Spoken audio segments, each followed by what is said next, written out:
L'anglais est une langue fantastique. Grâce à ses deux origines, c'est-à-dire germanique et latine, on peut voir, encore une fois, comme quoi DC et Marvel vraiment se copient un peu sur tout.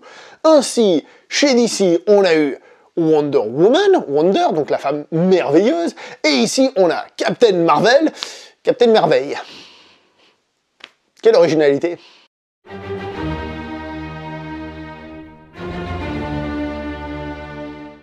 Bonjour à vous les cinéphiles et bienvenue pour cette nouvelle critique en post-projection. Il va être aujourd'hui question du film Captain Marvel, le nouveau film du MCU, réalisé par Anna Boden et Ryan Fleck, que je ne connais absolument pas. Je sais que ce sont deux réalisateurs qui travaillent souvent ensemble, il suffit de regarder leur filmographie pour voir cela.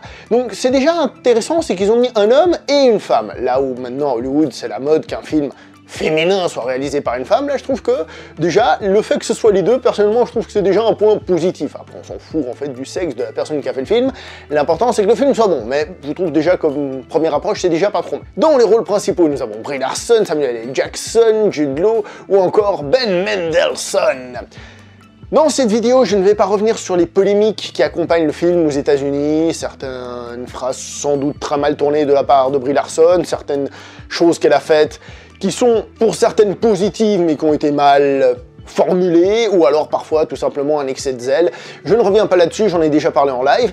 Au passage, je profite, si c'est la première fois qu'on se voit, abonnez-vous, comme ça on se verra aussi pour les lives et pour discuter de ces choses-là. Il y a plein de trucs sur cette chaîne. Bref, on va passer au film en lui-même. Qu'est-ce que j'ai pensé de ce film-là? Alors comme d'habitude, il faut expliquer un peu où on en est, quelles sont les attentes, parce que ça joue beaucoup là-dessus. Je vais être tout à fait honnête avec vous, j'attendais pas grand-chose de ce film. Pour moi, c'était un film de remplissage entre les deux Avengers, et si ça ne faisait pas partie du MCU, le film en tant que tel ne m'aurait pas forcément vachement intéressé. Et même comme ça, je dois vous avouer que je suis sorti du film en mode 6 sur 10. 6 sur 10, c'est quand même une note correcte parce que faut quand même il faut quand même y aller pour dire que c'est mal fait, etc., etc. C'est pas le cas, c'est bien fait. Mais j'ai trouvé ça fadounet, pour rester poli. On va commencer par parler des acteurs et on va commencer par parler de Monsieur Samuel L. Jackson. Et c'est vachement difficile à évaluer parce que comme il est rajeuni avec cette technologie qu'utilise Marvel à merveille, c'est le cas de le dire, oui, l'effet visuel est fantastique, il est saisissant, on a l'impression de voir Samuel L. Jackson il y a quelques années, c'est assez bluffant. La question c'est, qu'est-ce qui reste de l'interprétation de Samuel L. Jackson là-dedans, évidemment? Et je pense qu'on peut dire sans autre qu'il le fait très très bien, il n'y a pas de souci, il a un côté plus fun, plus rigolo d'une certaine manière, j'ai trouvé. Donc non, franchement, il le fait très très bien. De toute façon, Samuel L. Jackson, c'est un acteur que j'aime bien pour son côté un peu foufou cinéma, franchement, il n'y a pas grand chose à dire. Ben Mendelsohn, je le trouve plutôt bon dans ce qu'il fait. Peut-être un petit peu exagéré, mais sérieusement, il fait les choses correctement. Quant à Brie Larson, l'actrice principale du film, alors soyons clairs, en tant qu'actrice, je trouve pas qu'elle le fasse mal. Mais c'est pas super non plus. Déjà parce qu'on a essayé de faire de son personnage un personnage super badass. Et ouais, je suis une femme, mais je suis ultra badass. Pourquoi pas? Le problème, c'est que son personnage tire toujours la gueule, comme ça, en mode... et que, en plus, elle a tendance à prendre un peu tout le monde de haut, elle a un côté un peu sarcastique, comme ça, un humour, un petit peu copié sur un certain Robert Downey Jr., un certain Iron Man, un certain Tony Stark. On a vraiment l'impression qu'ils ont essayé de refaire la même chose pour une femme, justement, pour que ça colle à ce niveau-là. Et j'ai trouvé que ça fonctionnait un tout petit peu moins, c'est-à-dire elle tire la gueule en mode je vais vraiment défoncer tout le monde, je suis une guerrière, et à des moments elle se permet des espèces de sorties qui je trouve collent pas trop entre elles. Vous voyez, là où Tony Stark, il fait rarement le gars en mode « je vais tous vous casser la gueule », là on a un petit peu ça. Donc ça m'a un petit peu dérangé. Les deux faces du rôle sont bien faites, mais en tant que tel, j'avoue que ça ne fonctionne pas plus que ça. Il y a aussi une part d'émotion, après, il y a d'autres moments, et c'est une actrice qui fait bien les choses, mais je trouve le résultat visuel, personnellement, peu intéressant au niveau du personnage. C'est pas la faute de l'actrice, même si peut-être que quelqu'un d'autre aurait pu faire mieux, mais visuellement, au niveau de ce qu'on voit, voilà. Niveau effets spéciaux, pas grand chose à dire, c'est très bien, c'est très correct. C'est clair que maintenant qu'on l'a vu Alita, à comparaison, hein, mais ça commence à plus être aussi génial. Et du coup, j'ai trouvé personnellement, alors non pas que c'est mauvais, il faut y aller pour dire non, c'est super mal fait, c'est de la merde. Non, non, non, c'est pas du tout ce que je suis en train de dire.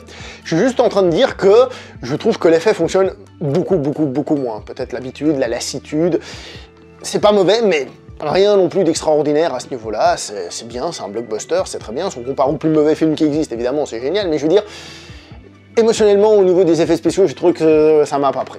Au niveau du scénario, on a essayé de jouer la carte des années 90 à fond la caisse. On a la mode à Hollywood des années 80, ils se sont dit tiens, on va faire les années 90. Et on joue à fond la carte des années 90, dans le sens où ça se passe dans les 90s, on a de la musique des 90s, on a un scénario de film type 90s, et on a même des personnages qui se comportent un peu type 90s. Ça fait un petit peu beaucoup, je trouve. Le pire dans cette comparaison, c'est que moi je suis quelqu'un qui est né certes dans les années 80, mais c'est dans les années 90 que j'ai grandi.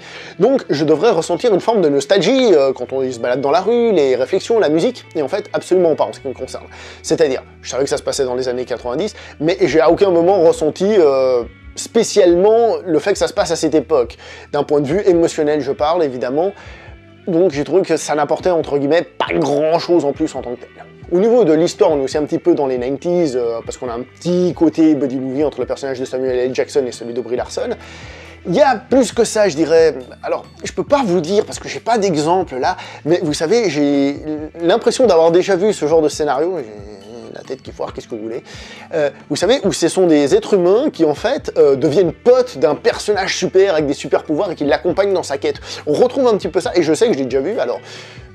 L'exemple qui me passe par la tête, c'est E.T., mais ça n'a rien à voir avec E.T., c'est juste ce genre de truc-là. Je trouve le film, il essaye trop de jouer cette carte-là, et c'est un petit peu dommage.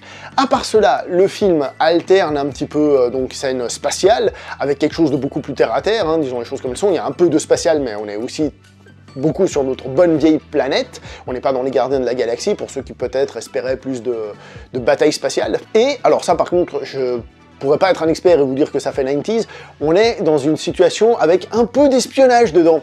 Entre autres parce que les Skrulls sont capables de prendre l'apparence de quiconque, et par conséquent, tout le monde est un possible espion, tout le monde est une taupe. Donc il y a un côté un peu espionnage dans le film, un côté un peu justement rétro, qui fonctionne plutôt bien, mais sans être extraordinaire. Pour le reste, le film est une origin story. Alors vous me direz que dans le MCU, des origin story de super-héros, il y en a eu, hein. Mais je trouve que là où on pourrait la comparer à un Iron Man ou alors à un Doctor Strange, ce film fait les choses de manière un peu plus originale dans le sens où le personnage principal est déjà de base avec ses super pouvoirs, etc., etc. Et on a plutôt un aller-retour avec des flashbacks pour redécouvrir le passé. Ce qui est, je trouve, plus intéressant qu'une origin story classique et racontée, surtout que ça a déjà été fait de manière linéaire plusieurs fois. Là, on a quelque chose d'un peu différent, tant mieux.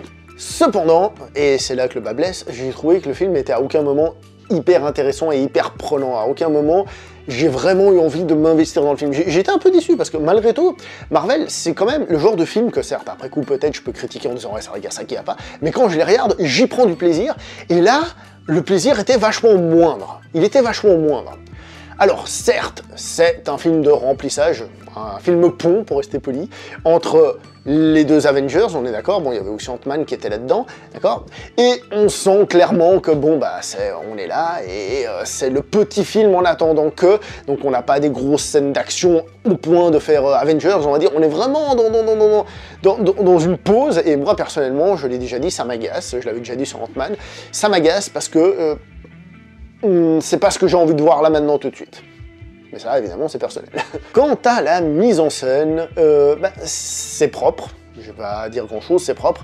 Alors, on se rappelle le scandale qu'il y a eu par rapport à La Veuve Noire, au film sur La Veuve Noire, hein, à l'époque où on disait qu'une réalisatrice argentine, je crois, elle avait été approchée, puis on lui a fait comprendre, en gros, que les scènes d'action, c'est pas elle qui allait les réaliser, hein, qu'elle était là juste pour mettre son nom sur l'affiche. En gros, je simplifie, hein. Plus de détails dans la vidéo que j'ai faite, hein, évidemment, à ce sujet. Bref, la question c'est qu'est-ce que les réalisateurs ont réalisé, mais ça on s'en fout, nous on est spectateurs, on vient voir le produit fini. Les scènes d'action, alors elles sont pas forcément dégueulasses, mais elles sont loin d'être oufissimes. J'ai trouvé qu'elles arrivaient très peu à prendre émotionnellement, surtout au début. Après bon, le film il monte un petit peu sur la fin, c'est quand même vachement plus intéressant. Mais il y a des scènes d'action que tu les regardes et t'es pas spécialement suremballé. C'est-à-dire, oui je le vois, mais j'ai pas été pris. Et j'ai trouvé ça très dommage. Très dommage. C'est pour ça qu'au final, avec tout ce que je viens de vous dire là, finalement, des acteurs plutôt bons en disant les choses comme elles sont, un scénario qui essaye d'être entre guillemets un peu original pour le MCU, qui n'est pas original par rapport à l'histoire du cinéma, mais qui essaye d'être un peu original, mais à chaque fois il y a des choses qui m'ont agacé, qui m'ont tapé un peu sur les nerfs, là où Marvel faisait un truc finalement qui passait un peu partout discrètement, là je suis relativement déçu. Petite parenthèse, il y a un moment donné, on est en France, je le vois venir, il y en a, ils vont penser à Dragon Ball Z, c'est évident. D'accord, bon déjà dans la bande-annonce on pense à Dragon Ball Z, alors dans le film vous allez me dire si vous avez pensé ça ou pas. Bon, maintenant il y a l'autre sujet, le sujet qui fâche un peu, le sujet que beaucoup se posaient la question, c'est au niveau de ce féminisme, à quel point est-ce que c'est un film qui défend la position de la femme, ou est-ce que c'est un film qui défend la position de la femme pour poutrer l'homme dehors? Alors, il y a des moments où c'est présent, et c'est fait avec beaucoup de... Non, il n'y a pas de subtilité. Quand ça arrive, c'est pas subtil. Mais... Il y en a quelques-uns seulement, et le film, comme j'ai dit avant, une espèce de buddy movie, hein, très léger, cet aspect buddy movie, montre bien que le personnage, même s'il est badass, même s'il prend un peu tout le monde de haut, etc., eh ben, il travaille de pair, justement, avec Samuel L. Jackson, par exemple. Donc, je trouvais que non, c'est pas... Ils ont bien géré le truc, on pouvait avoir peur d'un déséquilibre, mais l'équilibre est plutôt trouvé pour, justement, défendre cette cause, sans non plus en faire des tonnes et que ça devienne tout et n'importe quoi. Donc, à ce niveau-là, c'est bon. Vous voulez aussi savoir quel est le lien avec Infinity War et Endgame? Je vais pas vous le raconter, ça il faut aller voir le film. Bah oui, je peux pas vous raconter non plus, là c'est du spoiler les gars, et les filles. Donc au final, on a un Marvel, dans le sens, on va dire un peu péjoratif du terme, c'est-à-dire un film de consommation classique. C'est pas forcément un crime, mais je dois vous avouer que ça n'a pas fonctionné aussi bien que d'autres fois, chez moi du moins. J'ai trouvé que l'action fonctionnait pas très bien, que le personnage était un peu agaçant. Pourtant, on essaye de faire un peu d'originalité dans l'origin story, mais c'est pas non plus un truc hyper original face à l'histoire du cinéma et tout ça. Bref, c'est pas mauvais, mais je trouve que parmi les Marvel, c'est clairement pas le top, surtout que Marvel avait bien haussé le niveau, hein, je parle même pas avec The Avengers, même avec un film comme Black Panther, je trouvais qu'ils essayaient vraiment d'apporter quelque chose en plus. Là, c'est pas forcément le cas, je trouve qu'on tombe dans un truc assez plat. Je suis un peu déçu. Bon bah je vais m'arrêter là pour cette vidéo, n'oubliez pas de liker, commenter, partager, on se revoit prochainement pour une prochaine vidéo. Portez-vous bien tout le monde, ciao tout le monde.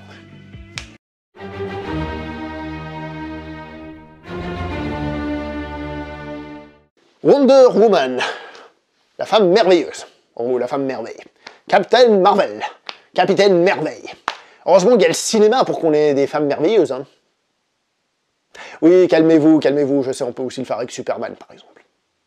Avec Batman, ça fonctionne un peu moins, je dois vous l'avouer tout de même. Je sais.